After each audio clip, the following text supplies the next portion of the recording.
This is Max and Mia podcast. Hey everyone, welcome back to another episode of Max and Mia podcast. I'm Max. And I'm Mia. Thanks for joining us today.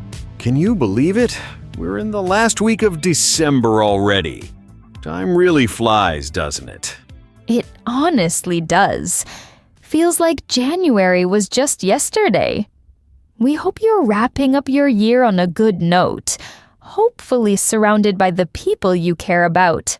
Exactly. Whether you're relaxing at home, traveling, or maybe even working through the holidays, we hope things are going well for you. Now, before we jump into today's topic, we actually wanted to share something we've been thinking about lately. Right. So we've been considering building a community around this podcast, a space where you all can connect, share your thoughts, and practice your English together. We're thinking about creating a platform where we could share newsletters, activities, maybe some extra content that doesn't make it into the episodes. Things that could help you keep improving between episodes. But here's the thing. We want to know what you think. Would that be something you'd actually use? Would you be interested in joining a community like that? Let us know in the comments. We'd love to hear your thoughts on this. Your feedback matters to us. All right, now let's get into today's episode. We have two special guests with us, Matthew and Rachel. They're going to walk us through something pretty practical, how to describe your daily routine. But not just any routine. Nope. They'll be talking about vacation routines. You know, those days when everything changes. When your alarm doesn't go off at 7 a.m. and breakfast might happen at noon. It's a completely different rhythm, isn't it? And honestly, describing it in English can be tricky. So, here's a question for you all listening right now. Would you know how to describe your vacation routine in English? All right, listeners, let's get into today's topic. Hey everyone, great to be here. I'm Matthew. And I'm Rachel. Thanks for having us on the show. So, vacation routines. They're quite something, aren't they? Oh, completely different from what we do the rest of the year. During a normal week, I'm up at 6:30, rushing to get ready, checking emails before I've even had breakfast. But on vacation, that all goes out the window. Same here. My regular routine is pretty rigid. Alarm at 7, gym by 8, at my desk by 9. But when I'm on holiday, none of that applies. It's like living in a different time zone, even if I haven't actually traveled anywhere.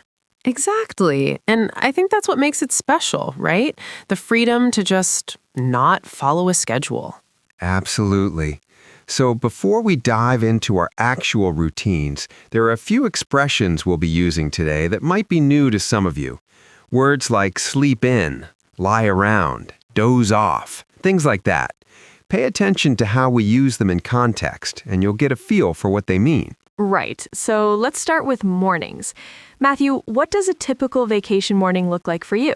Well, the first thing that's different is that I actually sleep in, and I mean properly sleep in, not just an extra half hour. We're talking 9, sometimes 10 o'clock. There's no alarm, no responsibilities pulling me out of bed. I just wake up naturally whenever my body decides it's had enough rest. That sounds amazing. I'm the same way. I love being able to have a lie-in without feeling guilty about it. During the work week, if I'm still in bed past 8, I feel like I'm wasting the day. But on vacation, it's part of the experience. Totally. And even after I wake up, I don't rush to get up. I'll just lie around for a while, checking my phone, maybe scrolling through social media or reading something light. There's no pressure to actually start the day. Yes, that's one of my favorite parts. I'll stay in bed with a book or sometimes just stare out the window if I'm somewhere with a nice view. Last summer, I was at a beach house and I'd spend at least an hour every morning just lounging about in bed and listening to the waves. It was incredibly peaceful. That sounds perfect. For me, it's usually at home, so no ocean views, unfortunately. But I do the same thing, just taking my time, not thinking about what needs to get done. Sometimes I'll even doze off again for 20 minutes or so. You know, that light kind of sleep where you're half awake, half dreaming? Oh, I know exactly what you mean. It's the best kind of nap because you're so relaxed. I'll do that too, especially if I stayed up late the night before watching movies or chatting with family. Right. And then when I finally do get out of bed, which might be 10:30 or even 11, I don't jump straight into getting dressed or anything productive. I'll lounge about in my pajamas for a while, maybe make some coffee and just sit on the couch. Same. I think that's the real luxury of vacation mornings. It's not just about sleeping longer, it's about moving slower through everything. I'll make breakfast, but it's not a quick bowl of cereal. I'll actually cook something. Pancakes, eggs, maybe some fruit, and I'll eat it slowly without checking the time every 5 minutes. Exactly. Breakfast becomes this whole event rather than something you rush through. I'll put on some music, sit outside if the weather's nice, and just enjoy the food without thinking about what's next on my to-do list. And there's no guilt about it either. That's what I love. During a regular week, if I'm sitting around in my pajamas at noon, I feel like I should be doing something. But on vacation, that's literally the point, to not do anything unless you want to. Yeah, it's about giving yourself permission to slow down. I think a lot of people struggle with that at first, especially if they're used to being busy all the time. But once you get into the rhythm of it, it's wonderful. It really is. And honestly, those slow mornings set the tone for the whole day. When you start your day without stress, everything else feels more relaxed too. Absolutely. So that's our vacation morning routine, or lack thereof, really. It's all about sleeping in, taking your time, and not feeling rushed to get anywhere or do anything. And if you doze off again halfway through the morning, even better. Couldn't have said it better myself. All right, so we've covered mornings. Now let's talk about afternoons, which is when vacation days actually start to get a bit more eventful. Yeah, afternoons are interesting because you've had this super relaxed morning, and then you have to decide, do I keep this energy going or do I actually do something? Right, and I think that's where vacation afternoons differ so much from regular afternoons. During the week, your afternoon is planned out. Meetings, tasks, errands you need to run. But on vacation, it's completely open. You could do everything or absolutely nothing. Exactly. Some days I'll stay in that relaxed mode and just watch series for hours. I'll finish an entire season of something in one sitting. No judgment, no guilt, just pure entertainment. Oh, I do that too. Last December, I think I watched 3 seasons of a show over like 5 days. I'd just be on the couch with snacks, completely absorbed. And the best part? No one's asking you to do anything else. It's liberating, honestly. But then other days, I'll get this sudden burst of energy around 2 or 3 in the afternoon, and I'll think I should actually leave the house. Yes, that happens to me all the time. I'll be perfectly content at home, and then I'll suddenly feel like I need to get out, even if I don't have anywhere specific to go. And that's when I end up doing things like window shopping. I'll go into town, walk around the shops, not really planning to buy anything, just looking.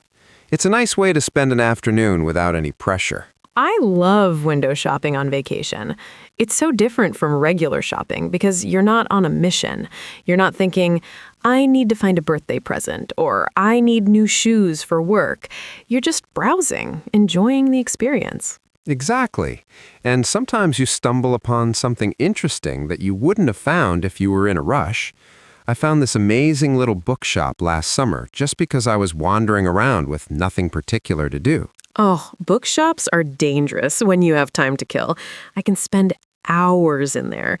But yeah, afternoons on vacation have this spontaneous quality to them. Like friends might drop by unexpectedly and suddenly your quiet afternoon turns into a coffee catch-up that lasts 3 hours. That's so true. I had that happen just this past holiday season, actually. A friend texted me saying she was in the area, asking if she could drop by for a quick chat. I said sure, thinking she'd stay for maybe 30 minutes. Let me guess, she stayed way longer? 4 hours. We ended up ordering food, watching part of a movie, and completely losing track of time. But that's the beauty of vacation, right? You can let those moments happen without worrying about what you're supposed to be doing next. Absolutely. During a normal week, if someone wants to drop by, you're mentally calculating whether you have time, if you need to get back to work, if you have other commitments.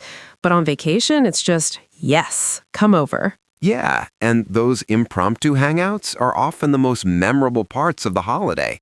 They're not planned or structured, they just happen naturally. They really are. Some of my best vacation memories are from those random afternoons where plans changed at the last minute. Actually, speaking of that, I have to tell you about what happened to me 2 years ago during Christmas break. Oh, this sounds good. Go on. Okay, so I was staying at my parents' place and I had absolutely nothing planned for this particular afternoon. I was in full vacation mode, had barely left the house in 3 days, was still in comfortable clothes, hair in a messy bun, you know the look. The classic vacation look, I know it well. Exactly. So my mom asks me to run to the grocery store to pick up a few things. Simple enough, right? I throw on a jacket, don't even bother changing out of my sweatpants, and head out. Now, the store is only 10 minutes away, so I'm thinking this is a quick in and out situation. But it wasn't. Not even close. So I get to the store, grab what my mom needs, and I'm walking toward the checkout when I see this huge crowd gathered near the front entrance. And I'm curious, so I go to see what's happening. What was it? They were doing some kind of holiday promotion thing. There was a local radio station set up, giving away prizes, playing music, the whole deal. And I'm standing there watching, just mildly entertained, when suddenly the host points at me and says, "You, come up here." No way. I swear. I tried to back away, but people started pushing me forward, and before I knew it, I was on this makeshift stage in front of like 50 people wearing sweatpants and an old university hoodie, looking absolutely terrible. Oh no, what did they make you do? They wanted me to participate in this Christmas trivia game, and the prize was actually pretty good. A gift card worth a decent amount of money, so I figured, why not? I'm already up here looking ridiculous, might as well try to win something. How did you do? Well, the first few questions were easy. You know, what color is Rudolph's nose? How many reindeer does Santa have? That kind of thing. But then they started asking these really specific questions about Christmas songs and movies, and I was genuinely struggling. Were people watching? Oh, yeah. And my phone kept buzzing because my mom was texting me asking where I was with the groceries. I'm trying to answer trivia questions while also secretly checking my phone, and the host noticed and made a joke about it, which made everyone laugh. I was mortified. But did you win? That's the crazy part. I actually did. The final question was about Home Alone, which I've seen probably 20 times, so I got it immediately. Everyone cheered, they gave me this giant gift card, and I basically ran out of there as fast as I could. That's amazing. Did your mom believe you when you explained why you took so long? Not at first. I walked in with the groceries and this gift card trying to explain what happened, and she thought I was making it up. I had to show her pictures that random people had posted on social media. Someone had filmed the whole thing and put it online. Oh no, there's evidence. Unfortunately, yes. My friends found it and sent it to me. I looked so confused and unprepared up there. But honestly, it's one of those things that could only happen on vacation. Any other time of year, I would have been too busy to even stop and watch, let alone participate. That's such a good point. Vacation afternoons have this quality where you're open to random experiences because you're not rushing anywhere. You have time to say yes to things. Exactly. And now, whenever I think about that Christmas break, that's the first thing I remember. Not the days I spent lounging around at home, but that random afternoon at the grocery store. Those are the stories you end up telling for years. I think that's what makes vacation afternoons special. They have this potential for surprise that regular afternoons just don't have. Completely agree. Whether it's friends dropping by unexpectedly, stumbling into something random while you're out, or just having the freedom to waste an entire afternoon doing something pointless, it all counts. And there's no wrong way to spend a vacation afternoon, really. Whether you're being productive or completely lazy, it's all part of the experience. So that brings us to evenings, which I think have a completely different feel during vacation, especially this time of year. Oh, absolutely. There's something about vacation evenings that just feels, I don't know, warmer somehow, more comfortable. Cozy, that's the word. Everything feels cozy. The lighting is softer, you're not rushing through dinner to get back to work emails, and there's this general sense that the day is yours to finish however you want. Yeah, cozy's perfect. For me, vacation evenings usually start around 6 or 7 when it's already dark outside. I'll turn on some lamps instead of the overhead lights, nothing too bright, and that immediately changes the atmosphere. Feels more intimate, more relaxed. I do the same thing. Lighting makes such a difference. During regular weeks, I have all the lights on because I'm trying to stay alert, stay productive. But on vacation, I want everything dim and warm. Sometimes I'll even light a few candles, especially during the holiday season. Candles are great. They add to that whole festive feeling, don't they? Speaking of which, this time of year, evenings have this extra layer of, I want to say magic, but that sounds cheesy. No, I get it. It's not cheesy. There's definitely something special about late December evenings. The streets outside are usually pretty bustling with people doing last-minute shopping or heading to parties. You can hear the energy even from inside your home. Exactly. Even if you're not going out yourself, you're aware that something's happening. The world feels alive in a different way. I live near a main street, so I'll often hear groups of people walking by, laughing, talking loudly. It's nice background noise. It is, though sometimes I find it a bit overwhelming if I've been inside all day. Like, I'm in my quiet, cozy bubble, and then I'm reminded that everyone else is out there being social and festive. It can make you feel a little disconnected, maybe? I know what you mean. There's this weird balance between wanting to be part of the holiday energy and also wanting to just stay in your comfortable space. I think that's pretty normal, though, especially at the end of the year when you're feeling a bit worn out from everything. Yeah, definitely. And honestly, most evenings I choose the comfortable space option. I'll make dinner, but it's not a quick meal. On vacation, I actually enjoy cooking. I'll try recipes I've been saving, take my time chopping vegetables, play some music in the background. That's one of the best parts of vacation evenings, having time to cook properly. During the week, dinner is so functional, it's just fuel. But on holiday, it becomes an experience. I made this elaborate pasta dish last week that took me almost 2 hours to prepare, and normally I'd never have the patience for that. 2 hours? What were you making? It was this homemade ravioli situation. I made the pasta from scratch, prepared the filling, the whole thing. And honestly, the process was almost as enjoyable as eating it. There's something meditative about cooking when you're not watching the clock. That sounds amazing. I'm not quite at the homemade pasta level yet, but I love taking my time with dinner on vacation. And then, after eating, instead of immediately cleaning up and moving on to the next thing, I'll just sit at the table for a while. Maybe have another glass of wine, maybe just sit there feeling full and content. Yes, that lingering at the table thing. That's pure vacation behavior. No one does that on a Tuesday night in October. Never. But during the holidays, it feels right. Everything moves slower. And then after dinner, I'll usually settle into the living room. This is when the evening really becomes about relaxation. I'll put on a movie or a show, get under a blanket, maybe make some tea. The blanket is essential. I have this one blanket that only comes out during vacation time. It's ridiculously soft and warm, and the moment I wrap myself in it, my brain registers, okay, we're in full relaxation mode now. I love that you have a designated vacation blanket, but I totally understand the psychology of it. It's like a signal to yourself that you're allowed to completely unwind. For me, it's not a blanket. It's these specific pajamas I only wear during the holidays.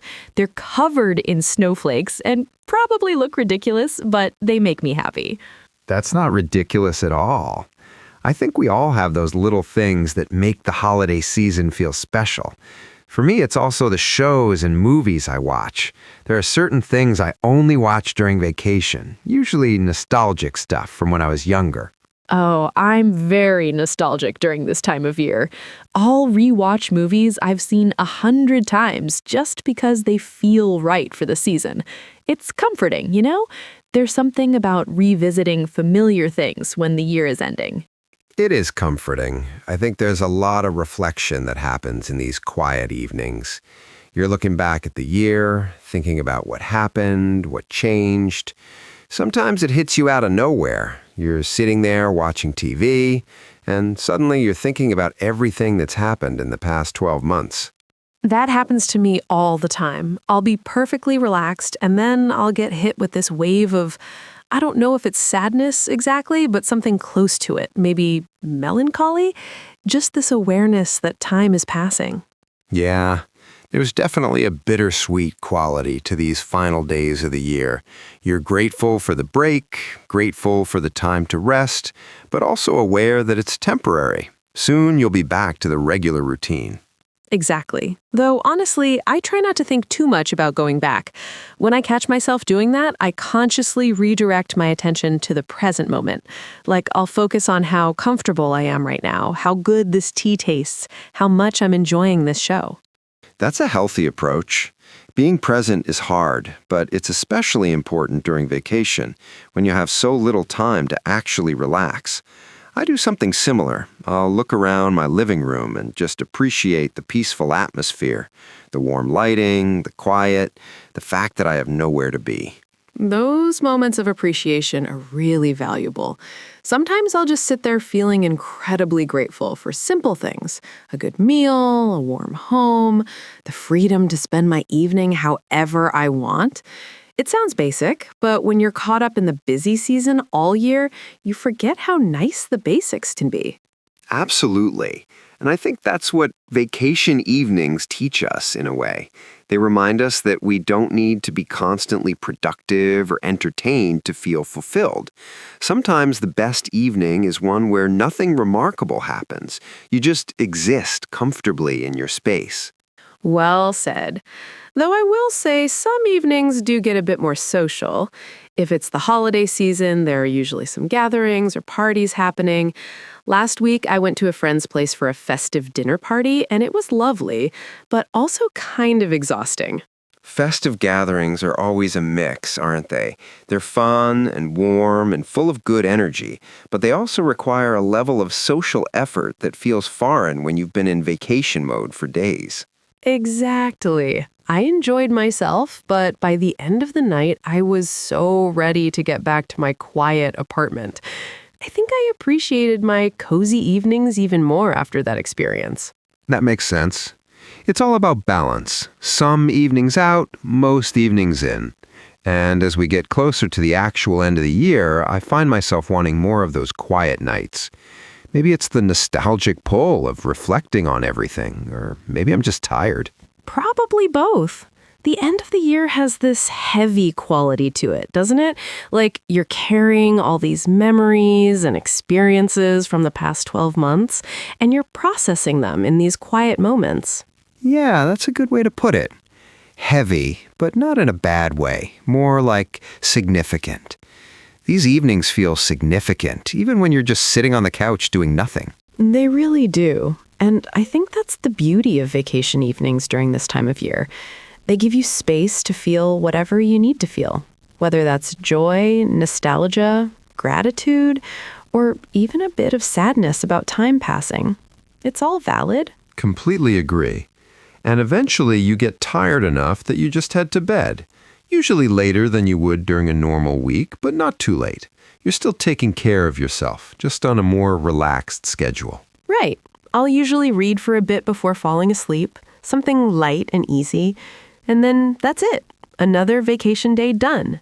Nothing dramatic, nothing stressful, just a peaceful evening that ended exactly how it should have. All right. Before we wrap up, let's do a quick summary of what we covered today. Good idea.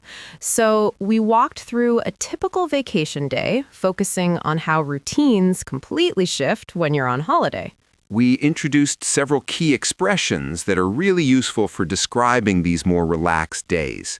In the morning section, we talked about sleeping in, staying in bed later than usual. We also mentioned having a lie-in, which is similar, just staying in bed even after you've woken up. Right. And we used lie around to describe just lounging in bed or on the couch without doing anything productive. There was also doze off, that light kind of sleep where you drift off for a bit, usually unintentionally.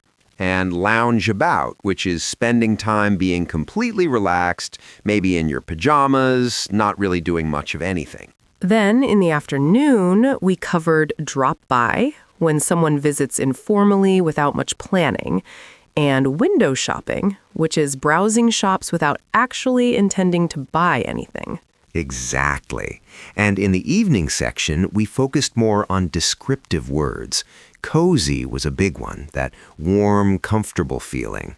Bustling described the energy of streets and crowds during the holiday season. We also used festive for that celebratory holiday atmosphere, overwhelmed for feeling a bit exhausted by all the social energy, and nostalgic for that reflective, sentimental feeling you get when thinking about the past. So that's 7 expressions and 5 descriptive adjectives total. If you caught all of those in context, you're doing great. And if you missed some, that's completely fine. Go back and listen again. Pay attention to how we use them naturally in our descriptions. Well, I think that's everything we wanted to cover today. Thanks for sticking with us through the whole episode. Yeah, we really appreciate you taking the time to listen. If you enjoyed today's conversation and found it helpful, we'd love it if you could leave us a like or subscribe to the podcast. It genuinely helps us reach more people who are learning English, and it lets us know that this content is useful for you. And don't forget, Max and Mia mentioned at the beginning that they're thinking about creating a community space. If that's something you'd be interested in, let them know in the comments. Your feedback really does matter. Absolutely. Now, we're recording this during the final days of the year, so we want to take a moment to wish everyone a Happy New Year. Yes, we hope 2025 brings you good things, whether that's progress with your English, new opportunities, or just more peaceful vacation days like the ones we described today. However you're spending these last few days of December, we hope you're finding time to rest and recharge. You've made it through another year, and that's worth acknowledging. It really is. Take care of yourselves, enjoy the break if you have one, and we'll see you in the next episode. Thanks again for listening. Happy New Year, everyone. Happy New Year!